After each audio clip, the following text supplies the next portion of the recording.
Okay, so I think the Bo Derek comment triggered some stuff that I need to talk about. It's not, I think it just seems like it's stuff that's kind of important to me. So it's weird because, when I was younger, I would get told all the time, like all the time. It was like anything, that was the only thing anybody could ever say to me was, "You're so pretty." I would hear it all the time. Pretty people would be like, "Oh my gosh, Kelly's so pretty." I have girls try and compete with me, and I was always like, I didn't understand, like, why? And sometimes I would just sit and look at myself in the mirror. I'd be like, what are they looking at? I can't see it. Like, what do they see? Why do they keep saying that? And what even made it harder was because I always had deep stuff I was trying to talk about, and people thought I was weird. And so it really messed with my head because people would want to be around me and they would say, "Oh, she's so pretty," and want to be around me. And then I would speak and it was like, "Okay, you're pretty, but please don't talk," you know? And everything I had to say, that was what was important to me. What was inside of me, what was so important to me, but nobody could see me on the inside. And I was thinking about this yesterday, and I think this is because I saw this interview pop up with Bo Derek and yesterday after that girl said that. And so then I was like, I went in and watched, it was a couple minutes. It wasn't an interview, it was like a facts verse or something, where they do this little bio of the person. It was only a couple minutes, but so while I was watching it, and just seeing, like, it was kind of creepy, seriously. Like, John Derek was married to oh, what was her name? She was on Dynasty, Linda something. He was married already. And I swear, I thought he was also with Ursula Andress a long time before Linda Evans. I thought he was with Ursula Andress, and then he left her for Linda Evans, who looked like a younger version of Ursula Andress. And then he left Linda Evans for Bo Derek, who looked like a younger version of Linda Evans. So he just kept with the same type, just going into the younger version, but he kept getting older. So when he got together with Bo Derek, she was 16 years old. He was married, she was 16. Linda Evans actually introduced them because she was a young girl who, I don't remember how she met her. I mean, you can look at the little interview if you're interested, but she introduced her to her husband. Well, the husband, of course, was smitten, I suppose, and he wanted to put her in movies and stuff. So their relationship started when she was 16 and he was 50. And then he left his wife and got together with her and started pushing Bo Derek's career. But the whole career, everything was just based on sexuality. And a lot of her movies, like there was movie, she would get real excited. Like she would think she was going to become like she wanted to be recognized. And this is what I was talking about too the other day when I was talking about Renee Zellweger and doing that part. And then, like I'm going to ugly myself up to play this part. And I was like, it's really rude, but I'm sure she's not thinking about it like that. She's just thinking, I want to show I can do more than be a pretty face. So it's like that kind of thing. But, it's really rude to the person who is, like, "Oh, you got Charlize Theron playing ya?" And then her whole thing is about how she transformed into such a hideous creature. You know what I mean? So anyways, so Bo Derek was going and playing these roles, and she really wanted to be seen as serious. Same with Marilyn Monroe. I think same with any single person who has ever had somebody only see the outside of you and not see the inside of you. I think it's always kind of the same. Like, somebody, can you see who's inside here? Are you just blinded? Like, because, you don't feel like what other people see. It's weird. So she became super, like she would do a movie and she'd be all excited, and then it would get super bad reviews, get X ratings, all sorts of stuff. But, this older guy who's pushing this sexy girl in these things. And the thing that got me was because for so long, through, because I can't remember when that movie started, That movie 10 is that's when people started telling me all the time. I'm not even kidding. I could not walk in a store without being stopped. It was all day, every day. People would stop. Oh, did you know you look like Bo Derek? Did you know you look like Bo Derek? Did you know you look like Bo Derek? All day. It's like, yeah, I've just heard that 10 minutes ago. All day. Like, and what are you supposed to do? Are you supposed to be like, yay? It's kind of, it became kind of frustrating to me to constantly be stopped and told I look like this sex symbol. And it was just weird because I thought, when I was watching that and I was seeing how she was being sexualized, and then people were saying I look like her, and then I was being sexualized, like, I really started seeing that is why so many of these men were always wanting to own me or something. It was because I look like this sex symbol. And they wouldn't ever look past and get to know me. Oh, they would kiss your ass. Oh, you're the best thing in the whole wide world. Oh, they just were smitten. They'd do anything for you. And then as an insecure girl, it was like, oh my gosh, somebody really loves me. I've got someone who loves me, especially being born into a family where there wasn't that. Anytime my dad even showed affection, it was because he was perving on you. And my mom was very cut off from everything. She was like a ghost in the house. She was just a young little teenager who was just self-absorbed into her own little, I don't know, her own little world, I guess. I'm not really sure. But it wasn't like, we had a relationship or something. I had to really push for that. But I think that started when I was like 16, because she was 16 when she first did the movie, but I don't remember when she did 10. I just know that once that came out, that was it. It was just nonstop. And until she stopped being popular, which I don't remember how long that went on, but it seemed like it was a long time, not really long time. And but it was just I was just like, that's so weird, because how that energy works like that, like her sexualizing herself or being sexualized by this man. It was like, because I look like her to other people, they did that to me too. It was just really weird. And especially, being so insecure, I allowed myself to be treated poorly by people because I kept thinking something was wrong with me my whole life. Something's wrong with me. Something's wrong with me. Something's wrong with me. And it was, that was my focus, and I know that there's a lot of girls that, somebody would come up and tell them, like, who's a popular person right now, like, well, I mean, how many girls are going around trying to look like Kim Kardashian, who is just nothing but somebody she is like a paid sponsor, or paid programming by the Illuminati like situation. You know what I mean? She is out there just to do that. Here, do a bunch of surgery on yourself, look like this, and then get everybody to follow you and sell them this, sell them that, sell them $1 million weddings. That's the only way to go. You know what I mean? And so there's people who I'm sure would have been, somebody's coming up and telling them that they're going to play up on it. They're going to try and look more like the person. They're going to, go around and be like, use that to their benefit. But I wasn't like that at all. I was very uncomfortable about it. And I think that is even part of the reasons why I got so many tattoos. Even though it was way, way later, I was just always being stared at and always being watched and stared at. I still just going and living somewhere. I still going out of my yard. It still happens. It's trippy. But it made me super uncomfortable. So at some point it was like, I'll give you something to look at. You just wait.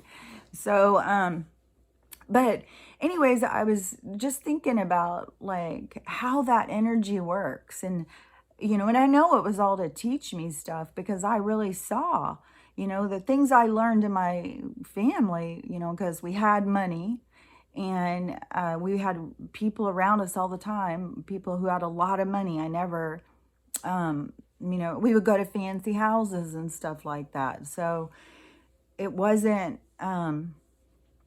it was, just being around it and just seeing that all of those people were not, it didn't make them better people. I didn't know anybody who had money who I thought, oh, they're really a better person than that person over there. No, it was the opposite. It was like when people didn't have something, it brought out a better part of them than when people did have something. It brought out a dirtier, darker side to them. And so I learned about that in my family as well. Like I was learning all of these different really kind of, I don't know, intense lessons or, you know, big things that I was learning about. And, you know, that what doesn't matter and then what does matter. And I always knew what was inside of me was what mattered. But I could never get anybody to see that side of me. Everybody could only see what they saw. And it is all, you know, because it's like a projection. So it could trigger jealousy. Like to try and go and get a job and work and fit in with a bunch of girls. If a girl even brought her boyfriend around you and you were friendly, then all of a sudden you're trying to steal them. Like, and lots of boyfriends would come and try and, you know. So it was always just like, what in the hell? I was so much time where I'd be like, what in the hell am I here for? What is this life about? Like, it was so, it was so challenging to me all the time because it didn't match what was inside of me. And I could never get anybody to see what was inside of me. No matter if it was somebody who said they truly loved me, married me. I mean, I've been married four different people. My first husband, I've married him, 2 or 3 times, I think, because we got married secretly because he just couldn't wait. Yeah, I mean, it was like, no, I can't lose you again. So got married secretly. Then we had a big wedding. And then years and years later, I mean, I left him so many times. And it was so crazy because I had known him for so long. And he was, you know, I really did believe he really did love me. But just people only see what they want to see. And they try and squash the rest. And, you know, nobody wants to be squashed all the time, you know. So anyways, but you know, we all have lessons to learn. And I learned a lot of lessons from these people who couldn't see me. And, you know, it really teaches you have to see yourself. You have to see your own value. You have to see yourself sometimes through other people's eyes to understand what's going on. And I couldn't. I really couldn't. I really could not see what other people were seeing. And I'm telling you, I'm not even kidding you. This was even up until like I was 40. It was up until I got my brain injury. And even after that, I would say it was only in the past, I don't know, 6 years where I've been able to see myself and be like, oh, you are pretty. You're pretty and you're sweet and you're loving and you're nice. You've just, you know what I mean? Before that, I couldn't. I would just look at myself and always be so. And, you know, I was tall and thin. And I always thought, well, that's what is drawing them, you know. These guys get this stereotypical idea of like, oh, I want to model. And, you know, well, there's a girl that looks like one. Let's grab her. You know, well, this is my wife. This is my wife. You know what I mean? And so that's where I got that feeling of just being somebody's trophy. Just like, oh, you're just somebody's trophy, you know, and never being seen. And how long I allowed that to be a part of my life, to never be seen or heard or to be shut down. And, you know, by friends and everything. God, I can't even tell you how much this awakening is to me a blessing to finally be able to talk and be heard and, you know, to be acknowledged for my words, what's inside of me. And what's weird too is because I know it's not me. In the awakening, in really coming to terms with, I don't even exist. You know, when I talk about the, you know, this higher self and this communication with the universal mind around me, and it's them. I'm just a conduit. I'm just listening, and they're always talking to me. Like, I know I have talked to other spiritual people, and they just don't even get what I'm talking about. they're like, well, that's not what happens for me. My guides, I have to go into deep meditation and they don't tell me anything and stuff like that. That's not my life at all. It's never been my life. And so when I have to go in and I start considering those kinds of things, that's when I start realizing, oh, I have a purpose. I'm on a mission. I'm here for a reason. When I saw the stuff about the wounded warriors, the wounded healers, I think that's what they call them, and it's from the indigenous elders, of predictions or prophecy of what is to come at this time, which we're in the time where there would be lots of wounded healers. And that when I heard that, I was like, oh, that's why I went through so much stuff. I learned the hard way so that I could explain to other people, so I could help them recognize and help them heal. And so I completely, it all started making sense to me. My purpose, my mission, why I went through the experiences I went through, and the perspectives that they're always giving me.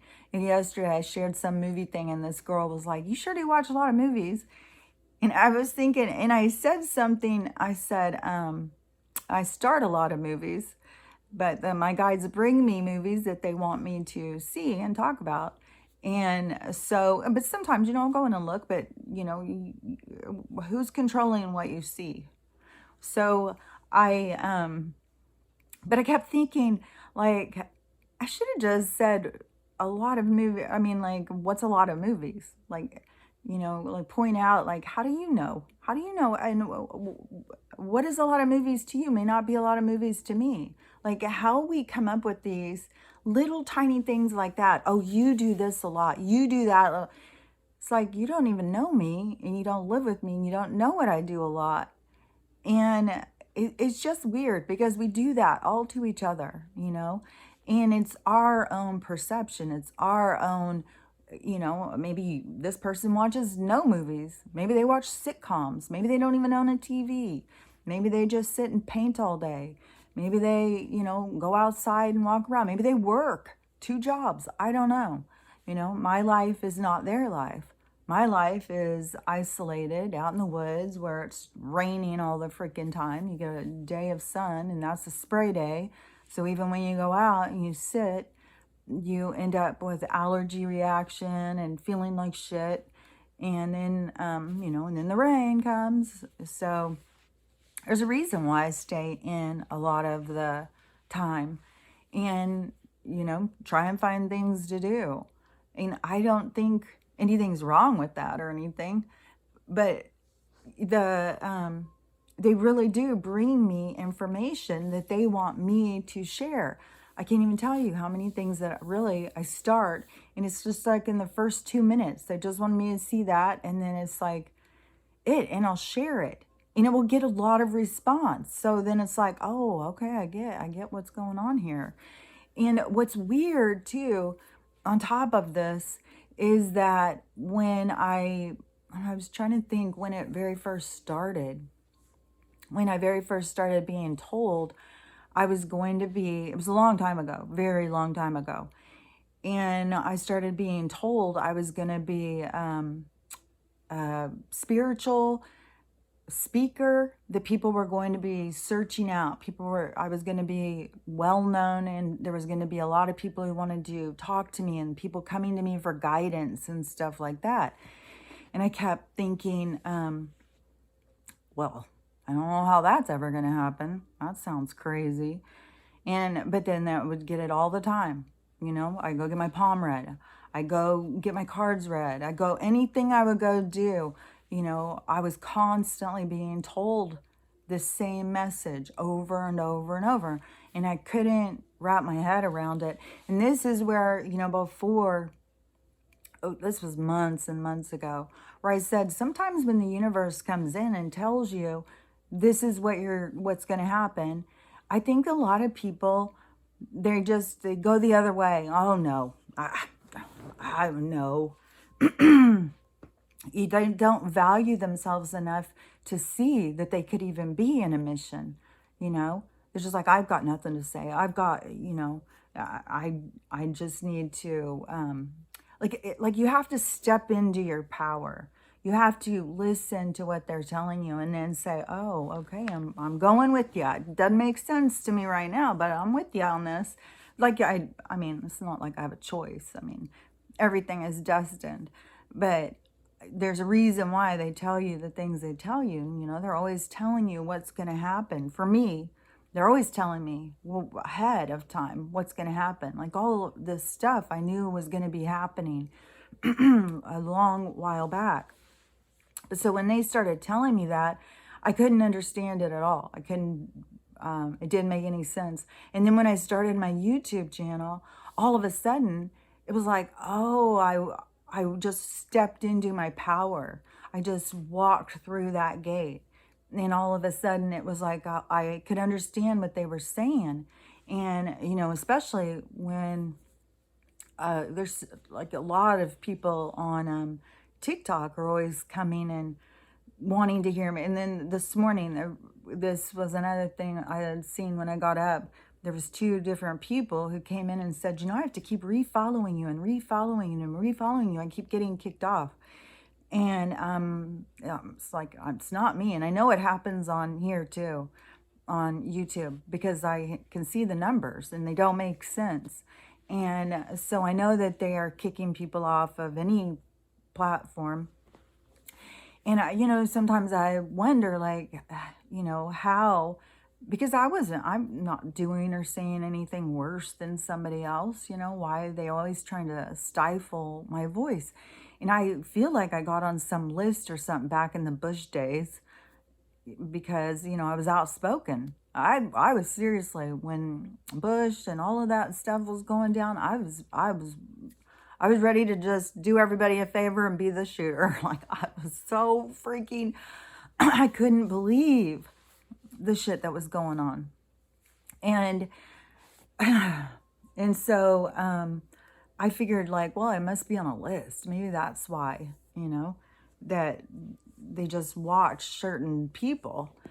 So I don't know, how it happens or why or whatever. But I know that the messages that I put out, they don't want people to have. They don't want people to heal. They don't want people to wake up. They don't want people to realize anything about this reality or grow or expand, none of that stuff. So it was just kind of, when they started telling me, and I had to walk into my power, and then it was like, then it started making sense. Then I started seeing, oh, especially, with what people come and say, how much I help them. The stuff I say really helps them. It gives them hope, and stuff like that. And, and mind you, this isn't me. This isn't stuff coming from me. I'm just the messenger. Like, I can't get that across to people enough. This isn't, this is me being open to the universe and speaking what they are telling me, and putting myself out there, taking a risk of being seen. You know what I'm saying?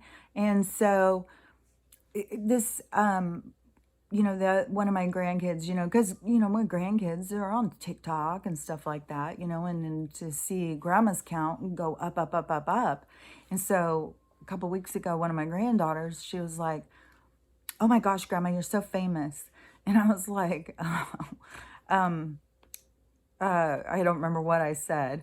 I don't think that's real super famous or anything. But I said, well, I said, it said something about, like, people want to hear what you have to say or something. And I said, well, I think it's about people are just ready to start, it's time for change. People want to hear what people have to say or something. I can't remember exactly what I said on that part. But she does a lot of those, just a lot of people on TikTok who haven't crossed over or fully awakened yet.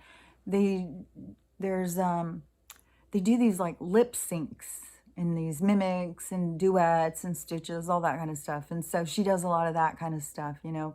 She doesn't use her own voice. And so I said, you know, well, you should start using your voice, speak your truth. You know, you'll find people want to hear what you have to say. You just have to, you know, risk it, putting yourself out there and speaking your own truth. And then people will come up and they'll want to hear what you say. People will find you and you'll help people. And then she was like, no, I've got nothing to say. And that, to me, is what I think most people feel like. I feel like most people feel like, I've got nothing to say. I have no value. There's nothing I have to say that's important. Why would anyone want to hear me?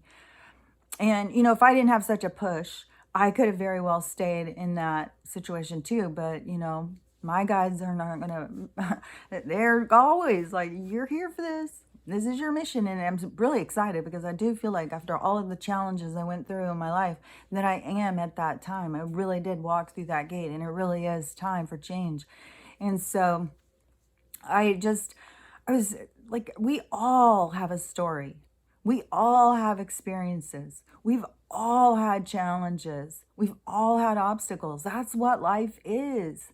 Life is to come in and experience these challenges and these obstacles because it brings something up in you that has to grow and expand. And that's what consciousness is always want to do. What does energy want to do? Does energy want to get smaller or does it want to get bigger? So as a soul, as a conscious being, you want to expand. You want to get bigger. You want to understand yourself and grow more and more and more all the time. And so there's a whole purpose to incarnating and going through life after life after life. And each life, we have so many things that we go through. It's part of why life exists. You know, what would be the point? I mean, we could just sit up in the heavens all day long if that's all we wanted to do. But, you know, I mean, there's an expansion of self that is a part of the universal energy of expansion. And so you come in and you go through your experiences. And this time in this world right now, I believe is our empowerment time, is to claim ourselves, claim our stories, and to understand ourselves, because there is, gosh, I'll be so glad when all this shit is over. God, I'm so excited to get to the med beds, man. But so it is everybody's challenge to see their own value, to understand that no matter how much you've been beat down in this life, you know, this life has been very challenging. It's been very difficult, and it is going to have a great payoff for all of the difficult challenges that we've all gone through. That when you complete it, then we're going to go into this jubilee, this time, the golden age, you know, where everything is going to be a blessing instead of like right now we're living in a curse, you know. And so I just, you know, I kept having it on my mind how she was just like, I've got nothing to say. Nobody would want to hear what I have to say. And she has had, I mean, she's a very similar story to mine. She doesn't know it yet, but she does. And I mean, she was born to a teenage mom. She's the first older daughter. Her dad had addiction problems, still does. You know, when a mom has not fully developed when she's having kids as a teenager, she hasn't even developed herself at that point. And so there's a lot of challenges that come. And it doesn't even matter how insignificant you think your story is, it has significance. And I believe it is all in our sharing stories is how this world will create change. Because when we expose the truth, we are the truth. Our stories are the truth. It is what gives us the whole picture. And, you know, and it helps people. There's a lot of people out there who need help, and it helps people. So I do think that it is important. And, you know, I really do wish that she would start, you know, actually sharing what she's going on, not just high school drama bullshit, but real stuff that you journal about, what's inside of you. Put it out there, because It doesn't matter about the people who make fun of you and think you're stupid or crazy. It matters about the people who come, who go like, oh my gosh, I went through that and I didn't know what to do. I didn't know I could get through that. It's about to make me start crying because it's real. Like, people really don't know that they can get through things. People are really, the challenges are a lot for a lot of people, and it's not giving a lot of people space to heal and grow right now. And that's why it's going to be so impactful. Like, I really hope that, I know that that collider is already on, but they're supposedly going to just crank it way up. It's going to be, it's weird because I heard it was going to be 4 a.m. Eastern time. No, 4 a.m. Eastern time. Didn't I say that before? And then it was going to be 1 a.m. here. And I was like, well, I'm not going to get up in the middle of the night and start doing it. But then this morning I saw somebody else share the times, and they said it was going to be 7 o'clock Pacific time.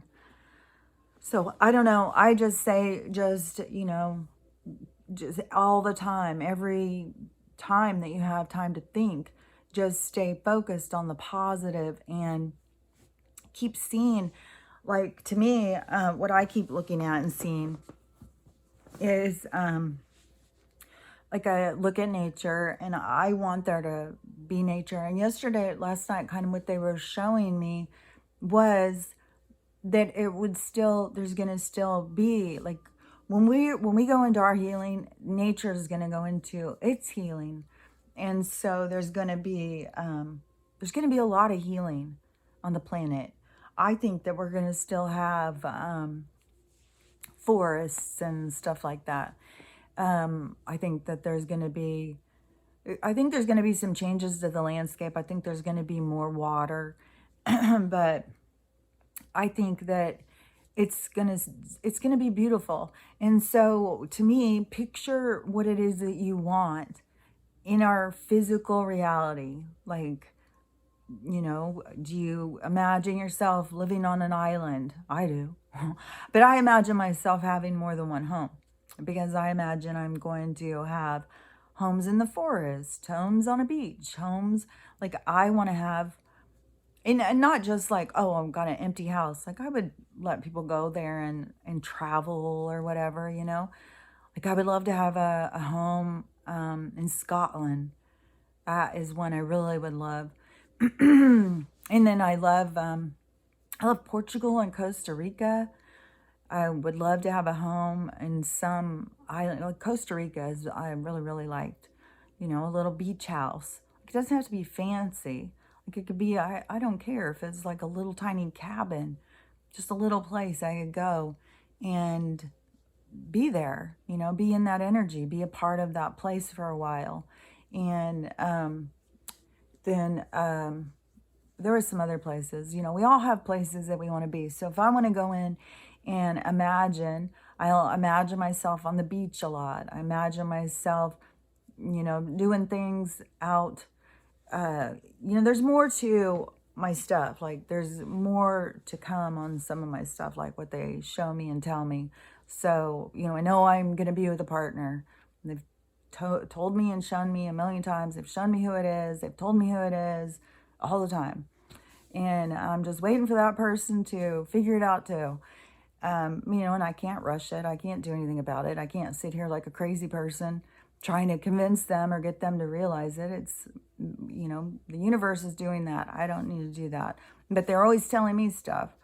And so what I do is I picture what I want for my life, what feels good. And so it's kind of like fantasizing over what you dream about, what would be your best outcome. So stay focused on those things and keep picturing this world what you want it to be. And, you don't have to go into some deep meditation and light candles and all this stuff. The whole thing is for us to redirect the energy. They're trying to direct the energy in one direction, but they use our energy. That's how powerful we are. They use our energy to create what they want. This time we're flubbing them up because they're trying to direct our energy into this fear, Like, who knows? I mean, there's a lot of people out there who are totally freaking out. They are, a lot of religious people think that they're going to open this up and we're going to have devils coming out and coming in and getting us, because everything is very three-dimensional thinking to them. And so they imagine that that's what's going to be. Hopefully, that's, and what's weird is where people sit there and say, because you're going to probably get what you're wishing for. So, I sure the hell wouldn't be focused on your fears. I sure the hell would not be focused on what you don't want.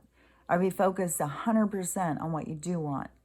Whatever it is you want for your future, whatever it is you see in your future, whatever you see about this planet, just play it over and over in your mind as much as you can and direct it. Don't just think about it, and direct it, like feel it. Just know it, just picture it and see yourself and know that's what's going to be. And we are going to, and it's an interruption to whatever it is they're doing, because when we come together, we're powerful. I mean, even two people in prayer have so much power. So for so many people in the collective to be awake and directing, we are the energy weapon that is redirecting the energy that they're coming at us with. So we are directing that energy back the way we want it to be. We want freedom. We want abundance. We want our God-given rights. Like, we have rights. Like, they want to sell us resources. You don't own those resources. God gave us those for free. You don't own them. And their greed and stuff, I think it's probably they're going to be sucked into the black hole they're creating.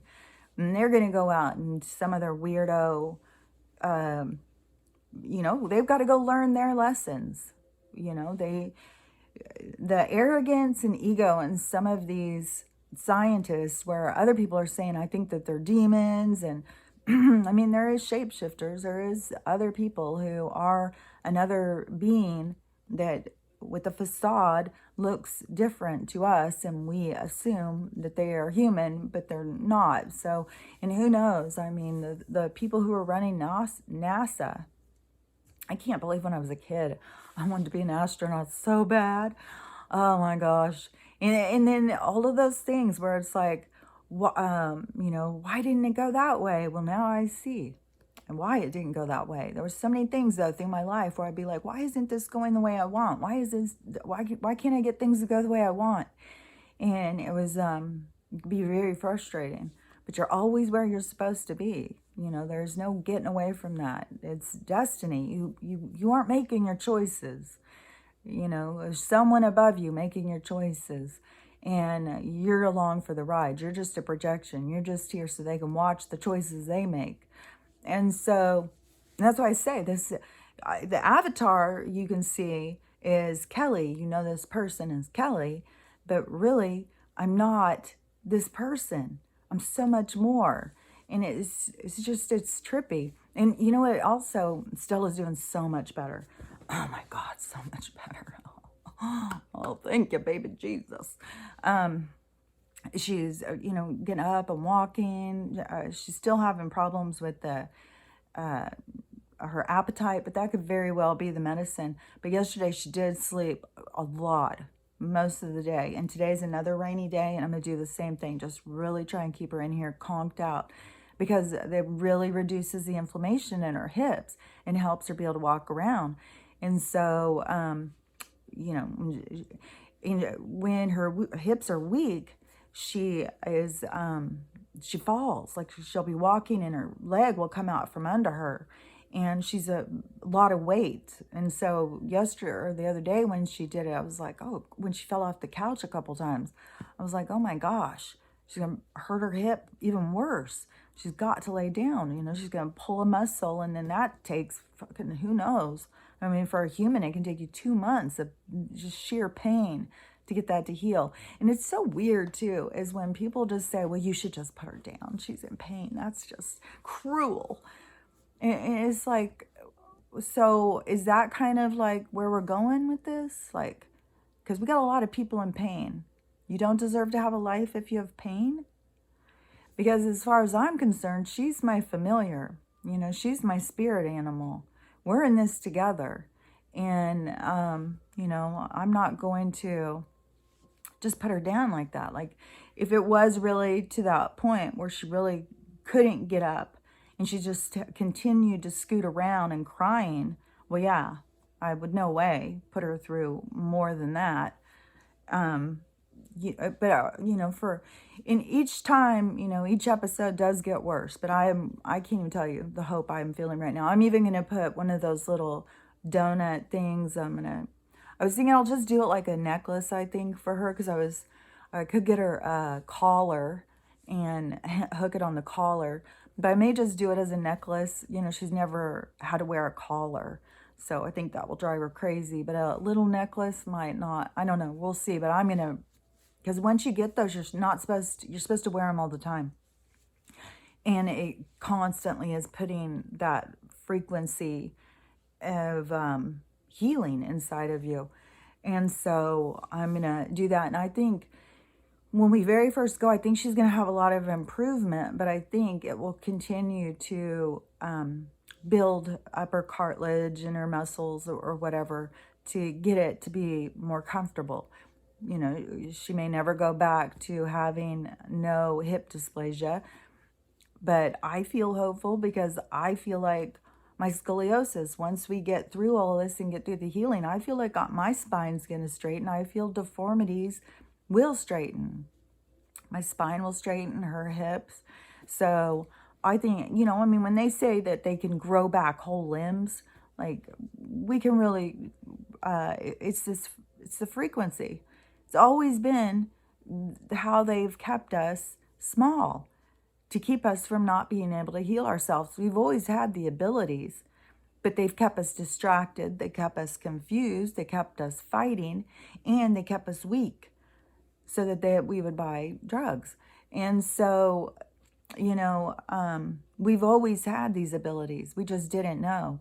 So it's not like, that we're getting new ones. We're just starting to understand that we always had some, and now we have to figure out how to start using them. Just like with the clairvoyant, all of those, it is, everybody's had it, just not everybody's listening. Not everybody is, actively partaking in the communication and using translation and understanding and their inner guidance. That's the shift we're moving into. I saw this guy today. I really like this guy. Just started seeing him a couple days ago, and he says he's something like a psychology of the thinking or some, I can't remember what it was that his degree is in. It wasn't psychology, but it was something about how the mind works. And he talks a lot about being successful. It isn't just going and, doing the steps to try and be successful. Is to understand the people who are successful. It's how they look at life. And, it's a different way of looking at life. It's all about your intention. It's all about how you manifest. And so it's going in and starting to really shift how you see things, not just follow a recipe. And so he has a lot of really good stuff, he says. But today, I had seen him, and he was talking about, he said, he was talking about religion and Christianity and the Bible, and when they say about God, it's always hard for me to repeat somebody else's stuff.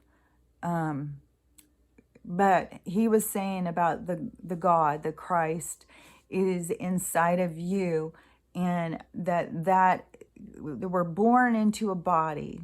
We're spirit. Once we awaken to our spirit, which is happening right now, then our spirit, that is our Christ, we become the God that we always were, because we all have that God inside of us. We are God experiencing itself, because the universal energy is the source of all things, which is God, which we are all part of that same source, which we are all fractals of God. So to discount yourself as not being a God is kind of a blasphemy to what you are to God. You know, it's like, no, you're not really good enough. There's probably someone better than you, you know? Instead of seeing like, oh, I am God. I am God here to experience this life. And in the sense of a God, but in this spiritual, this spirit, it is the awakening to what's inside of you. He said some more stuff, but I'm not very good at repeating it all. But something else crossed my mind too while I was saying that. I was even thinking about sharing the video. I might share it because I don't think he says anything that would get me taken down. So I might share that video of what he said because I really did like what he said. And but there was something else that crossed my mind real quick. It was a guy saying, more people saying don't drink and stuff because it's gonna lower your vibration, and you got to keep your vibration high. They're trying to mess with our reality. Shoot, what was that I was gonna say? It may come back to me. I'll probably get off here in a sec. But anyways, so with Stella, she is doing much better. She is gonna keep her sleeping today, and I think try and keep her just really kind of docile all week. And then I'm gonna get some, I don't know, some good drugs or something. I'll probably go get some more of the RSO and just mix her up another concoction and just really try and keep her asleep. The melatonin, I have that coming, Vortex. And I'll just have to really knock her out for the drive because it's going to be pretty hellacious for her. And then once we get there and go into this strange room with all these TVs, that'll probably bother her. So I'm just going to try and keep her knocked out basically for the next few weeks until she gets back and starts doing her healing, because I know it's going to make a huge difference. I feel like my drive there is going to be a lot different than my drive home. Just with my eyes and stuff, I feel like I'll be able to see better, and I'm so excited about that. I just feel so certain that my eyes are going to get really healed.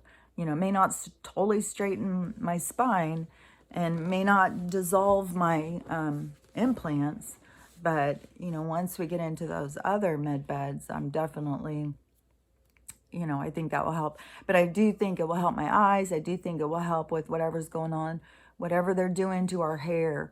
They're coming out trying to say, oh, it's from the Dovic. That's why people's hair is falling out. Bullshit, you fucking liars. It's the goddamn towers. It's the frequency. It's the chemicals. It's like we're all being, what is that stuff? Chemoed. What happens when you get chemo?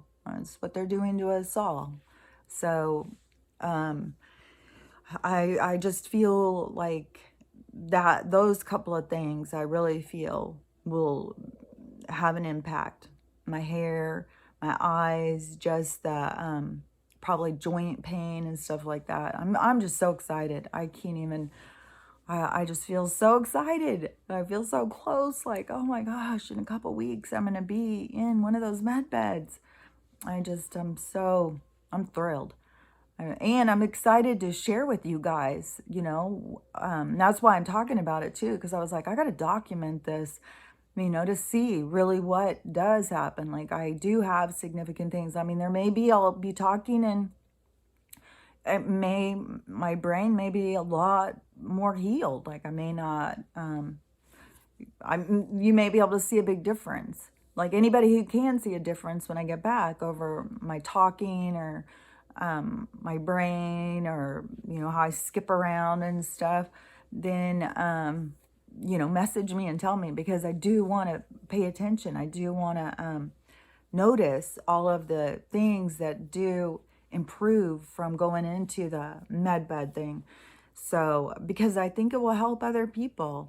I can't even tell you how many people in my messages and stuff, like, people are so sick and so struggling. And, if I go in there and I have good results and I could go out and tell people that's going to get more people to trust that they can go in and do it. Like if they're really, like right now I'm just talking about it, but I don't have any proof. I don't have anything, other than hearsay. So when I go and I do it and I come back out, and if I can see my hair starts growing. Oh, another thing too is supposedly, I like the silver, but supposedly the your hair goes back to its other color. So I don't know. My hair will go back to being blonde. Um, I don't know. We'll see. I mean, there's so much. There's so much. I just think there's so much excitement in our future.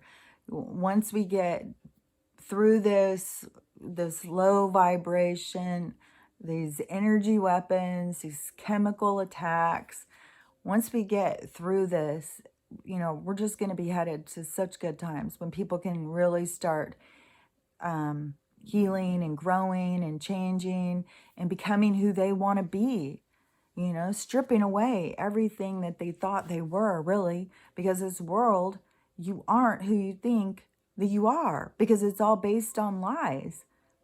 None of it's real. And so you're trying to be, like how many people identified as a Christian, and then to find out like the whole thing was a sham. And my mom still, there's no way that she is anywhere near talking about that. Like that is going to be for her, that is going to be a really impactful, when you go almost 80 years, and I think that she does see, I think she has her own relationship with God, and she's very psychic, like she's connected, but she doesn't understand because she translates it all through the Bible. Because, I can say something and it's just like, oh, that's the devil. Oh, that's this. You know what I mean? Everything is translated in here through that book. So when that book, dissolves as just manipulation, there's going to be a lot of people who have a lot to wrap their heads around. And they're still, oh my God, I saw this guy, I really like him too. He is, he always gets like right up there. Like there's some of these guys, they will get like right up there like this, and they will tell you like, they're so funny. And he's always, he's very much about the politics. There's a lot of guys. The ones who speak out are mostly on politics, that and how outraged, and they're all ready to take arms, and this is some bullshit.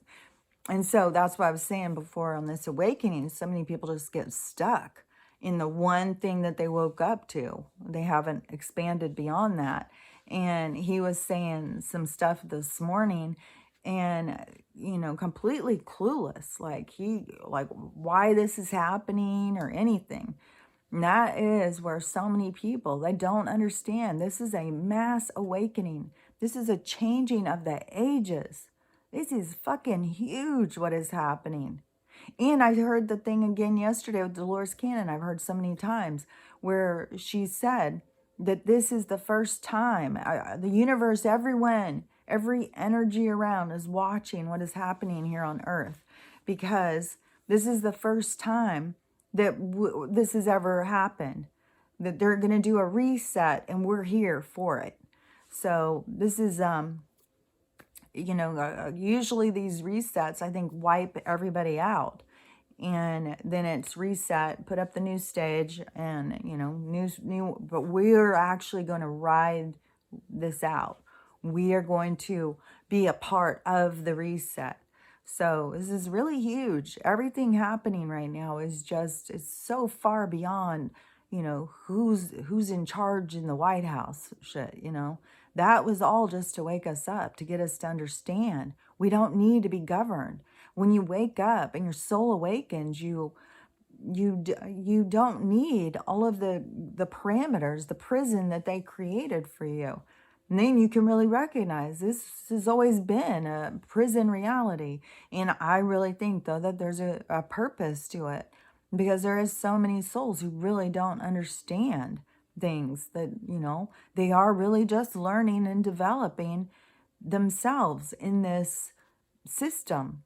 So, and the awakening is just, it's such an exciting time. And it's very hard, it's very trying, it's very tedious. And and I had said something the other day because of all of these cancers growing really fast. And I said something, like, I think they're messing with time. I mean, are they really growing fast?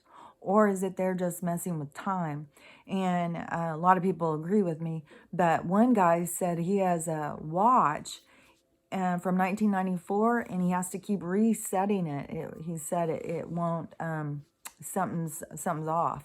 So I do think that it has all to do with their colliders and their looking glasses and the technology that they have, how they can do whatever it is that they do. But, it's all ending. That's all ending. We're going into such a different time. But it is the souls who really do awaken and do their healing. That's what gets you into this new age. You don't get to just go in just because you feel like it. Because there's not going to be this. That's why we're not in it yet. There's no way to be in it until we have healing. So this, this wave of change, I'm really hoping that the collider is what creates it. When they talked so much about like this in the Book of One, I think I always want to call it a Siddhartha, but it's not that. It's something, I can't think of the word, but there's some energetic pulse that the sun, I had always heard that it was going to be this energetic pulse from the sun, which we are having those all the time, these CMEs. The sun is shooting out huge, I can't think of what they're called, CMEs, but they are shooting those out all the time. So we've got that going. And then whatever they're doing with this collider thing, that is going to be, I'm hopeful that this is going to be our, the boomerang when the wave crashes, that this is what, this is what we've all been waiting for, is what I'm hoping. So we'll see. But anyways, hopefully I said some stuff that made sense or helped somebody. So we'll see. I'll talk to you later. Bye.